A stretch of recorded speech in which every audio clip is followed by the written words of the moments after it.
الحمد للہ وکفا وسلام علی عبادہ الذین اصطفیٰ اما بعد۔ میرے واجب الاحترام عزیز سامعین حضرات،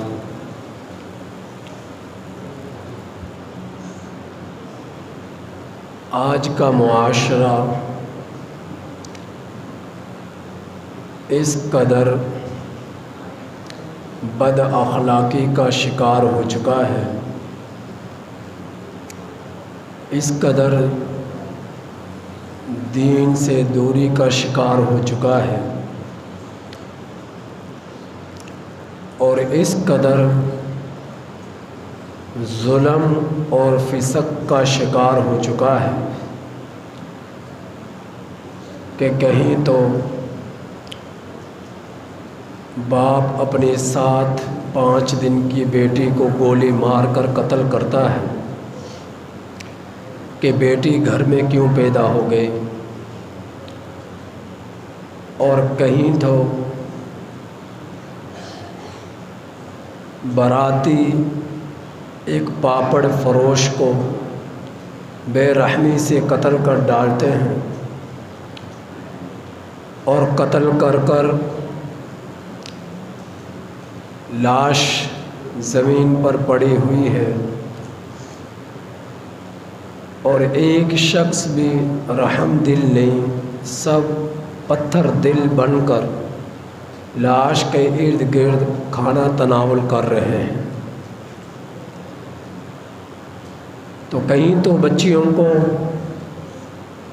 درندگی کا شکار کر کر قتل کر دیا جاتا ہے، کبھی اپنی ہوس کا نشانہ بنا کر قتل کر دیا جاتا ہے، اور کبھی ایک غریب مزدور دن بھر تھکا ماندہ محنت مزدوری کر کر اپنے بچوں کے لیے کچھ کما کر جب گھر واپس لوٹتا ہے، اور راستے میں ہی کچھ ظالم اسے لوٹ کر قتل کر ڈالتے ہیں، تو معاشرہ حیوانیت کا شکار ہو چکا ہے، انسانیت نام کی کوئی چیز باقی نہ رہی۔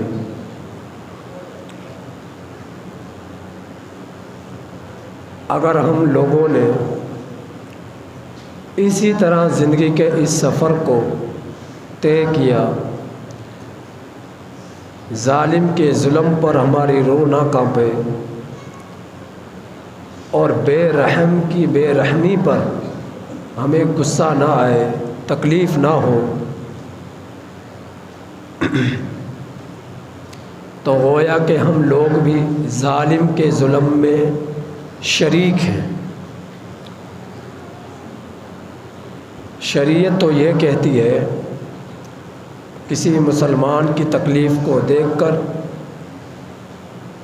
تمہیں ایسا ہونا چاہیے کہ اس کی تکلیف کو دور کرو، کسی بیمار کی بیماری کو دیکھ کر اس کی تیمارداری کرو، کسی کی وفات پر اس کے گھر جا کر افسوس کرو، تسلیاں دو، اور کسی کو حادثہ پیش آ جائے تو اسے جا کر صبر کی تلقین کرو،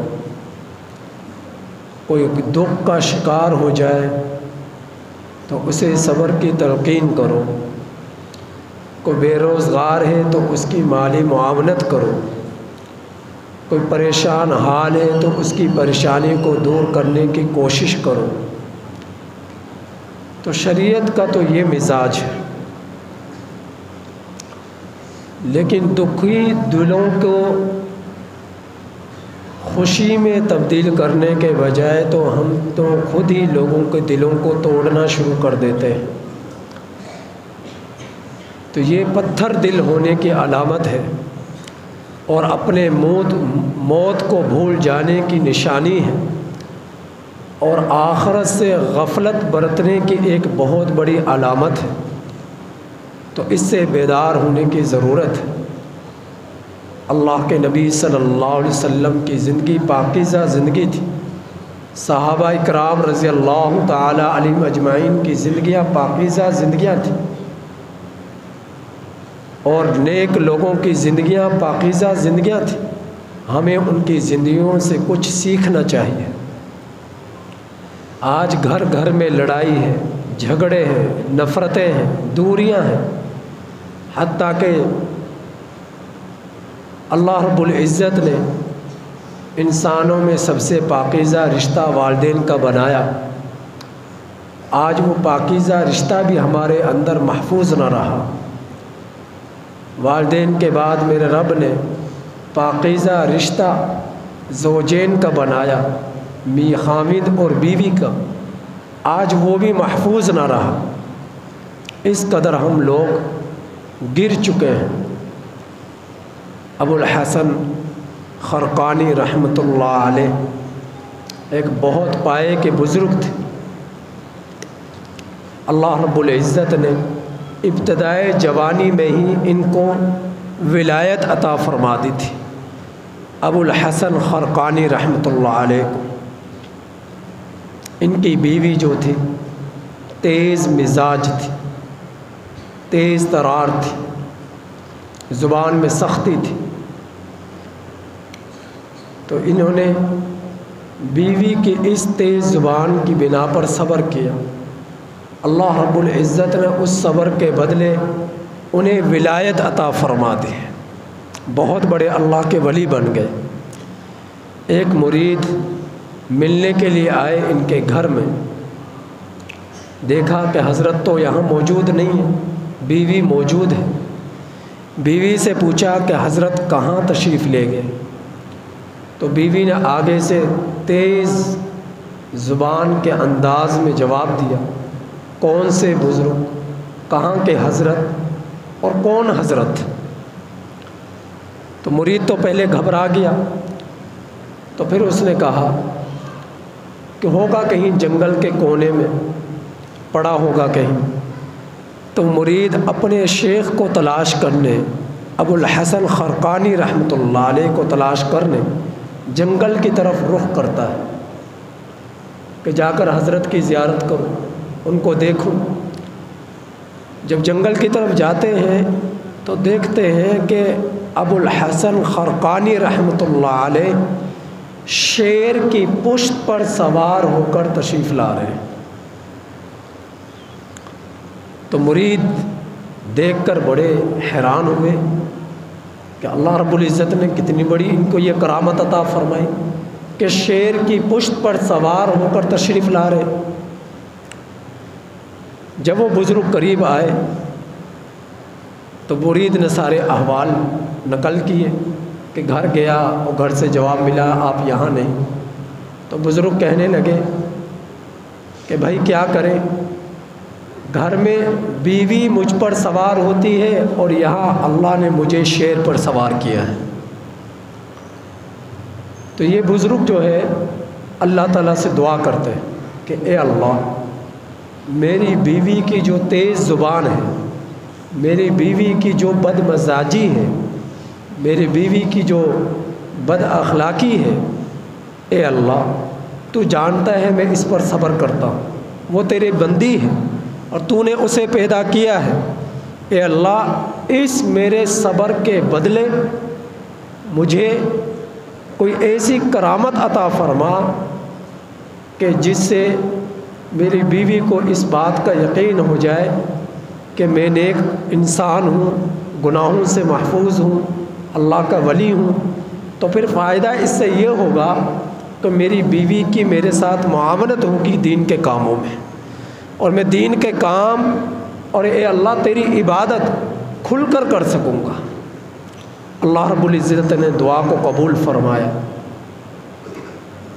اور انہیں یہ کرامت عطا فرمائی ہوا میں اڑنے کی۔ یہ ہوا میں اڑے ہیں اور بلندی پر ہوا میں اڑتے ہوئے اپنے گھر کے اوپر سے سوار جاتے ہیں، اور جب واپس تشریف لاتے ہیں گھر میں تو بیوی نے دیکھتے ہی یہ بات کہی کہ آپ بڑے بزرگ بنے پھرتے ہو۔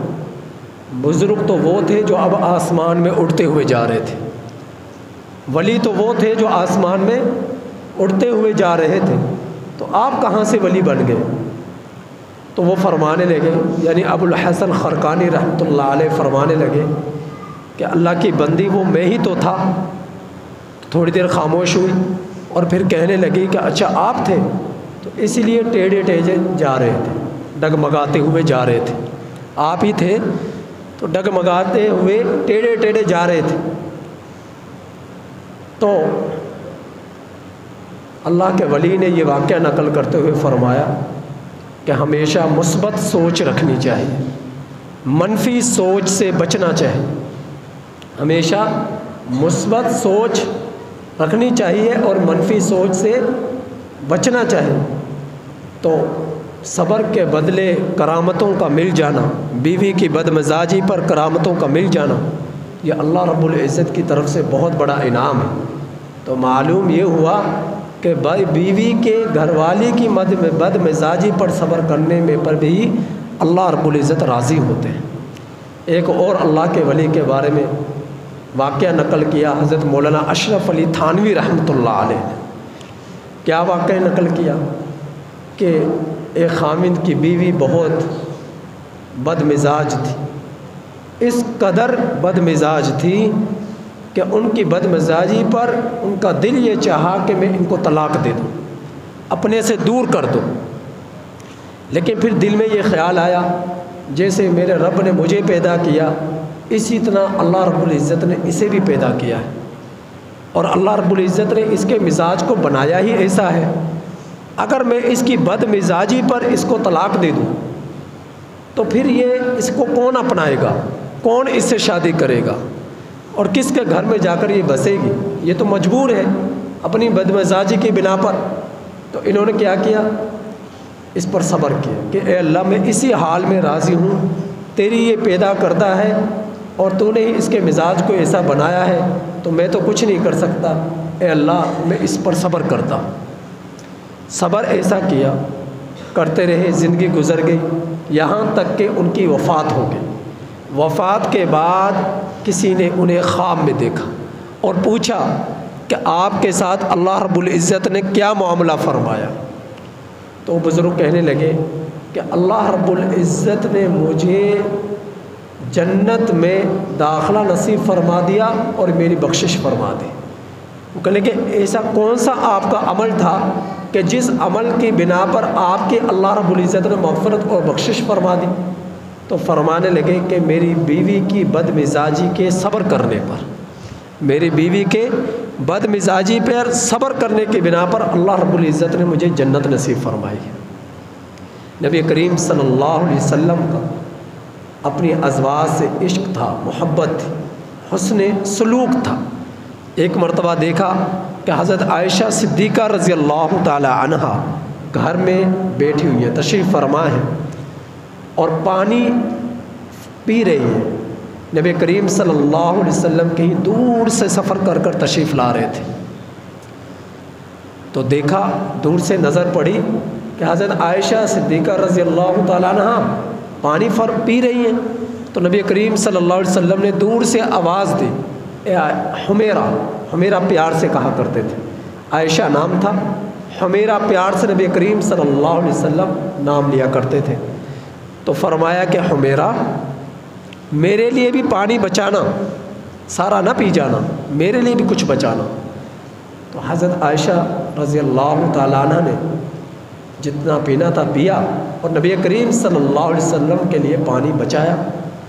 اب نبی کریم صلی اللہ علیہ وسلم تو رحمت للعالمین تھے، اور وہ تو سید المرسلین تھے، نبیوں کے سردار تھے، تمام عالموں پر رحمت نبی کریم صلی اللہ علیہ وسلم کے صدقے برستی تھی اور برستی ہے اور برستی رہے گی۔ نبی کریم صلی اللہ علیہ وسلم سے ہم لوگوں کو برکتیں مل جائیں، یہ ہمارے لیے سعادتیں تھیں، یہ امہات المؤمنین کے لیے سعادتیں تھیں۔ تو حضرت عائشہ رضی اللہ تعالیٰ عنہ امتی تھی اور نبی کریم صلی اللہ علیہ وسلم پیغمبر تھے، تو برکتیں تو آپ صلی اللہ علیہ وسلم سے ملنی تھی، لیکن نبی کریم صلی اللہ علیہ وسلم نے فرمایا عائشہ پانی میرے لیے بچانا۔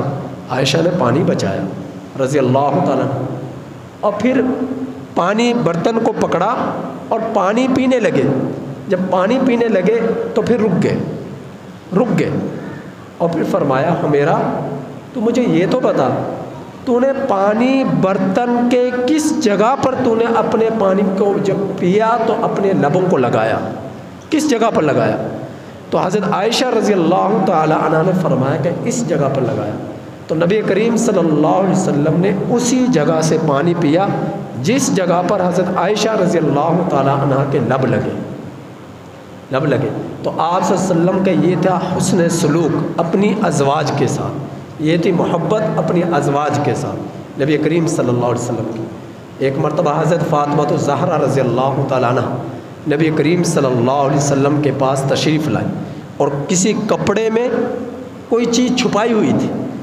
نبی کریم صلی اللہ علیہ وسلم کے پاس تشریف لائی، نبی کریم صلی اللہ علیہ وسلم نے پوچھا فاطمہ بیٹی یہ کیا ہے کپڑے میں؟ تو حضرت فاطمہ رضی اللہ تعالیٰ عنہ نے فرمایا ابا حضور یہ روٹی ہے۔ اس کپڑے کو کھولا، اس سے روٹی کو نکالا اور روٹی کا وہ آدھا حصہ تھا، یعنی پوری روٹی میں سے آدھی روٹی تھی۔ نبی کریم صلی اللہ علیہ وسلم نے یہ دیکھا، پوچھا فاطمہ کیسے روٹی لے کر آئی؟ تو حضرت فاطمہ رضی اللہ تعالیٰ عنہ فرمانے لگی ابا حضور میرے خامد حضرت علی نے کچھ مزدوری کی تھی اور مزدوری کے نتیجے میں جو کچھ انہیں ملا، اجرت ملی، انہوں نے آٹا خریدا، آٹا خرید کے لائے تو اس کے آٹے کو میں نے گوندا اور روٹیاں میں نے بنائی۔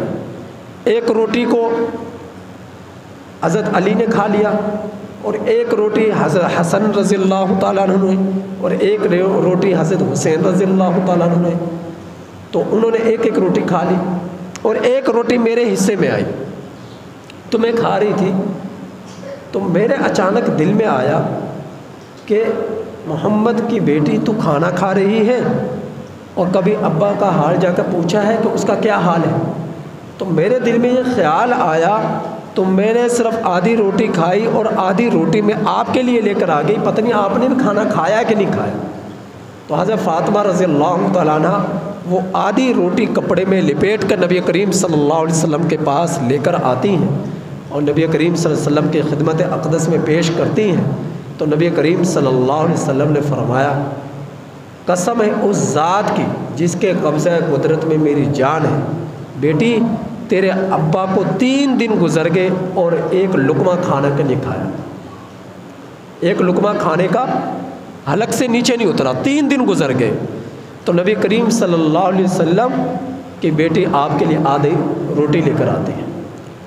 تو آپ اندازہ کیجئے شادی کے بعد بھی باپ کے ساتھ اس قدر حسن سلوک اور شادی سے پہلے خامد کے ساتھ اس قدر حسن سلوک اور خامدوں کا اپنی اللہ کے ولیوں کا اپنی بیویوں کے ساتھ اس قدر حسن سلوک، اس سے اندازہ کیجئے حضرت مولانا قاسم نانوتوی رحمۃ اللہ علیہ، احمد علی لاہوری رحمۃ اللہ علیہ، یہ اللہ کے بہت بڑے ولی گزرے ہندوستان کے اندر، بہت بڑے اللہ کے ولی گزرے۔ یہ دارالعلوم دیوبند کے اندر تعلیم حاصل کیا کرتے تھے۔ اس وقت سرپرستی دارالعلوم دیوبند کی حضرت مولانا محمود الحسن رحمۃ اللہ علیہ کی تھی۔ تو یہ سکھ گھرانے سے تھے، سکھ گھرانے سے ان کا تعلق تھا۔ تو یہ مسلمان ہو گئے، جوانی میں مسلمان ہو گئے۔ تو جب یہ مسلمان ہوئے تو تعلیم حاصل کرنے کے لیے دارالعلوم دیوبند کے اندر تشریف لائے۔ تو یہ اپنی شادی کا واقعہ بیان کرتے ہیں، فرماتے ہیں کہ میرے سسر کو جب گھر والوں نے یہ کہا، یعنی ان کے گھر والوں نے یہ کہا کہ بیٹی جوان ہوگی، ان کے لیے شادی کا انتظام کرنا چاہیے، تو میرے سسر پنجاب کے مدارس میں جو ہے رشتے کی تلاش میں نکلے۔ تو تلاش کرتے ہوئے دارالعلوم دیوبند میں پہنچے۔ جب وہاں پہنچتے ہیں تو حضرت مولانا محمود الحسن رحمۃ اللہ علیہ سے ملاقات ہوئی اور ان کے سامنے آنے کا مقصد ظاہر کیا، اور ان کی نظر حضرت احمد علی لاہوری رحمۃ اللہ علیہ پر پڑی۔ دیکھا کہ پرانے کپڑے ہیں، لباس ہے، تو پوچھا کہ یہ بچہ کہاں سے ہے، یہ بچہ کہاں سے، یہ جوان کہاں سے ہے؟ تو حضرت مولانا محمود الحسن رحمۃ اللہ علیہ نے فرمایا کہ نیا نیا مسلمان ہوا ہے اور تعلیم حاصل کرنے کے لیے یہاں آیا ہے اور سکھ گھرانے سے اس کا تعلق ہے، پورا خاندان اس کا سکھ ہے، وہ مسلمان نہیں ہوئے، صرف یہ اکیلا مسلمان ہوا ہے۔ تو حضرت ان کے سسر نے کہا کہ کیا اگر یہ نکاح کرنا چاہتے؟ تو حضرت نے پوچھا کہ میں ان سے پوچھ لیتا ہوں وہ کیا جواب دیتے۔ جب پوچھا تو انہوں نے کہا کہ مجھے کون بیٹی دے گا، میں اکیلا ہوں، میں مسلمان ہوں، میرا پورا خاندان سکھ گھرانے سے، مجھے بیٹی کون دے گا؟ تو یہ جب انہوں نے کہا آپ ارادہ کریں، اگر ارادہ ہے تو بتلائیں، اللہ تعالیٰ انتظام فرمائیں گے۔ انہوں نے کہا جی یہ اللہ کے نبی کی سنت ہے، مجھے اس میں ترک سنت کا گناہ کیوں مول لوں، اگر ایسی کوئی بات ہے تو میں تیار ہوں رشتے کے لیے۔ تو بہرحال تو رشتے کے بارے میں جب انہوں نے اقرار کیا تو فرمایا کہ کل عصر کے وقت آپ کا نکاح ہے۔ اب یہ خوشی میں ہے اور دوستوں سے اس کا اظہار کیا کہ کل عصر کے وقت میرا نکاح ہے۔ تو دوستوں نے پھر ان سے محبت بھری باتیں کی اور کہا کہ لباس تو اور تھا نہیں، ایک ہی سوٹ تھا، ایک ہی لباس تھا جو پہنا ہوا تھا۔ کہا کہ کسی سے کرائے پر لباس لے لیں، کل آپ کا نکاح ہے، کوئی اچھا لباس آپ پہن لیں گے۔ تو کہنے کہ یہ میری عزت گوارا نہیں کرتی کہ کسی سے میں کرائے پر لباس لوں۔ تو پھر دوستوں نے یہ کہا کہ اچھا کرائے پر نہیں لیتے تو ایسا کر لو جو لباس پہنا ہوا ہے اسی کو دھو لو، کیا میلے کچیلے لباس میں آپ کا نکاح ہوگا؟ تو چنانچہ انہوں نے اگلے دن اسی لباس کو دھوتی کو پہنا، تہمت باندھا اور اسی لباس کو پہنا، دھویا، اور سردی کا موسم تھا، آسمان پر بادل تھے، ٹھنڈی ہوائیں چل رہی تھی اور نکاح کا وقت قریب آ گیا اور وہ گیلے بھیگے ہوئے کپڑے ہی انہوں نے چھت پر چڑھ چڑھ کے لہرائے کہ کسی نہ خشک ہو جائے، نکاح کا وقت قریب آ گیا تو اسی لباس کو بھیگے ہوئے ہونے کی حالت میں پہنا اور پہننے کے بعد آگے نکاح کی مجلس میں۔ اب دیکھا سسر نے کہ کل بھی یہی لباس پہنا تھا، آج بھی یہی لباس پہنا ہے، لیکن ان کی تو نظر ان کے ولایت پر تھی، ان کے علم پر تھی، ان کے تقوی پر تھی، لباس پر نہیں تھی۔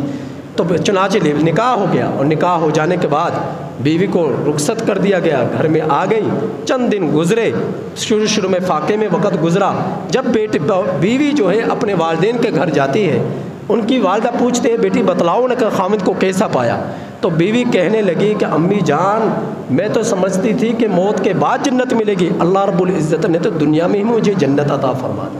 یعنی ان کے اپنے خامد کی ولایت کو دیکھ کر، تقوی کو دیکھ کر اس قدر ان کو راحت محسوس ہوئی کہ فرمانے لگی کہ مجھے تو دنیا کے ہی اندر جنت مل گئی۔ تو یہ دیکھیں، یہ ہیں ہمارے سلف صالحین کے حال احوال، ان لوگوں کا حسن سلوک بیویوں کے ساتھ اور بیویوں کو خامدوں کے حسن سلوک پر صبر کرنا۔ تو اللہ رب العزت نے ان کو دنیا میں ہی جنتوں کی بشارتیں عطا فرمائے، جنت کی بشارتیں عطا فرمائے۔ تو ہم لوگوں کو اپنی زندگیوں میں بدلاؤ لانا چاہیے، اپنی زندگی کو دین کے سانچے میں ڈھالنا چاہیے، نیکی اور تقوی پر زندگی گزارنی چاہیے، اور گھروں میں اگر جھگڑے ہو جائیں تو صبر و تحمل کے ساتھ زندگی بسر کرنی چاہیے کہ شاید اس صبر پر اللہ مجھے جنت نصیب کر دے، شاید اس صبر پر اللہ میری بخشش فرما دے۔ اللہ تعالیٰ عمل کی توفیق عطا فرمائے۔